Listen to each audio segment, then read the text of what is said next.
Bom, galera, vamos lá então. Depois de muito tempo eu vim fazer aqui um novo vídeo. Tive algumas mudanças aqui no escritório que me fizeram atrasar um pouco na produção do vídeo.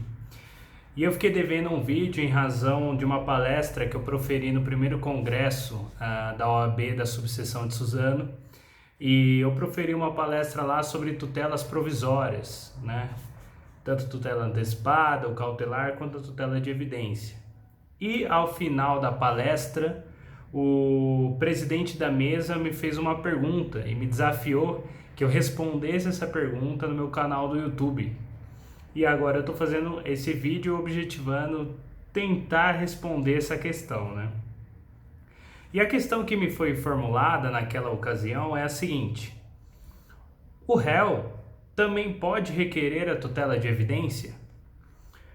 Bom, é uma questão muito interessante porque a tutela de evidência, embora alguns autores digam que não é nova no sistema, trata-se apenas de uma nomenclatura nova, a tutela de evidência ela já existia no sistema anterior e muitos interpretavam que o artigo 273 do CPC anterior, inciso 2, continha uma espécie de tutela de evidência.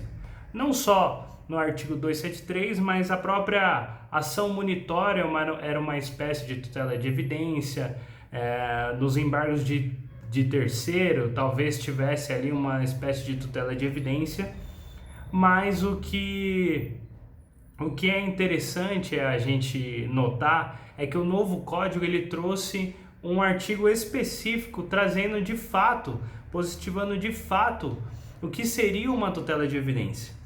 E essa positivação está contida no artigo 311 do novo CPC, onde ele traz ali no mínimo quatro hipóteses, né? Não se trata ainda de um rol taxativo, porque tem outras tutelas de evidência mais específicas, mas ele trata ali quatro hipóteses em que a tutela de evidência pode ser concedida. E a pergunta reside aí: só o autor pode pedir a tutela de evidência ou do réu também pode pedir? E aí vem uma questão interessante, porque com esse entendimento que a tutela de evidência já existia no CPC anterior, no artigo 273, inciso 2, há uma repetição no artigo 300, então, dessa disciplina anterior. O inciso 2 do artigo 273 dizia o seguinte: o juiz poderá, a requerimento da parte, antecipar total ou parcialmente os efeitos da tutela pretendida no pedido inicial, desde que, existindo prova inequívoca, se convença da verossimilhança da alegação e, inciso 2, fique caracterizado o abuso de direito de defesa ou o manifesto propósito protelatório do réu. Veja que esse dispositivo do sistema anterior dizia respeito ao manifesto propósito protelatório do réu. O que dá a entender é que o pedido de tutela de evidência, ainda no sistema anterior, só poderia ser requerido pelo autor, tendo em vista que o inciso era específico em dizer abuso do direito de defesa, e aí entende-se o exercício do direito de defesa exercido pelo réu, e o seu manifesto propósito protelatório. Ocorre que, no artigo 311, principalmente no inciso 1, que é a primeira hipótese de tutela de evidência, diz assim: fica caracterizado o abuso do direito de defesa ou o manifesto propósito protelatório da parte. E eu creio que há uma intenção do legislador em trocar a palavra réu por parte. Porque nós temos uma péssima mania de achar que o autor, pelo fato dele ter ingressado com a ação judicial, ele basicamente tem razão. E nem sempre é assim que ocorre. Veja que na palestra que eu proferi lá no Congresso, eu até citei o Luiz Fux e a doutrina do Guilherme Marinoni dizendo o seguinte: a liminar só é deferida ao autor que tem razão. De modo que nem todos os autores têm razão num processo judicial. Quantos são os processos que dão improcedência, ou que o réu realmente tem razão, que ele é demandado injustamente, e aí ele junta a prova dizendo: olha, ele está dizendo que eu devo, mas eu não devo, está aqui o comprovante de pagamento. Veja então que a possibilidade que o inciso 1 traz é não só do autor pedir a tutela de evidência, mas como o réu também pedir a tutela de evidência. Vamos supor num caso, como o exemplo que eu acabei de citar, uma cobrança de uma dívida. O autor demanda o réu para que ele pague determinada quantia, mas o réu já havia pago aquilo. E ele junta comprovante, junto com um documento escrito dizendo, olha, eu já paguei e está aqui o comprovante.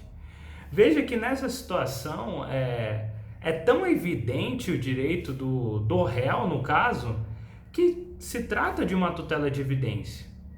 De repente, você pode estar se perguntando, olha, mas se o réu trouxer esse comprovante de pagamento e ficar evidente, julga-se então o processo já antecipadamente. E eu digo para você que não necessariamente isso pode ocorrer, porque pode ter outras discussões no processo, seja em relação ao pagamento, como ele foi feito, se foi feito do modo adequado, no termo, ou realizado termo, realizado encargo, ou se foi no prazo contratado, de modo que, uma vez que o inciso 1 colocou manifesto propósito protelatório da parte, ele deu a oportunidade ao autor requerer também a tutela de evidência. E veja que aí nós vamos ter outros desdobramentos, que eu quero ainda fazer um vídeo específico da tutela de evidência para a gente tratar sobre isso. Mas a minha resposta é, o réu também pode requerer a tutela de evidência? A resposta, sim, porque o artigo trata em manifesto propósito protelatório da parte. Vamos supor que às vezes o autor entre com determinada ação judicial e ele acha que ele tem certa razão naquele aspecto, mas aí ele não sabe o que a defesa pode trazer. De repente ele pode até pedir uma tutela antecipada e essa tutela antecipada ser deferida, mas após a juntada de defesa do réu, verifica-se que aquela tutela antecipada não era caso de ser ainda deferida, então o réu pode pedir uma tutela de evidência para que se revogue aquilo, ou uma tutela de evidência para que ele peça outra questão, seja uma medida cautelatória ou seja uma medida satisfativa. E veja que a tutela de evidência ela é interessante por isso, porque o direito evidente, que às vezes vai aparecer no processo, não é só do autor, o direito evidente às vezes é do réu. E a discussão de direito ali do bem da vida não necessariamente diz respeito só ao autor, mas diz respeito ao réu também, porque eles estão em litígio. Estando em litígio, há a discussão do direito, se tem ou se não tem direito. E às vezes o réu tem algum benefício na questão. Se aquilo for julgado improcedente, ele pode, não sei, procurar exigir um outro cumprimento, que o contrato dependia daquela discussão. Então veja que o campo ele é extenso. Embora a tutela de evidência, segundo alguns, seja só em questão de nomenclatura, porque isso já existia no sistema anterior, a gente não pode pegar do sistema anterior a mesma ideia, porque ali sim a interpretação poderia ser dada como, olha, só o autor pode pedir a tutela de evidência porque se fala em manifesto propósito protelatório do réu. Mas tudo bem, no CPC atual ele não diz manifesto protelatório do réu, mas sim da parte. Porque nem sempre só ao autor é deferido não é evidente um direito, mas também ao réu. Porque se discute o bem da vida e não se discute somente o direito do autor. Então eu queria deixar essa resposta aí, queria agradecer muito ao Dr. Rafael que me convidou naquela palestra e dizer que eu ainda vou fazer um vídeo sobre tutela de evidência para falar mais especificamente o que trata esse instituto. Muito obrigado a todos e tchau, tchau.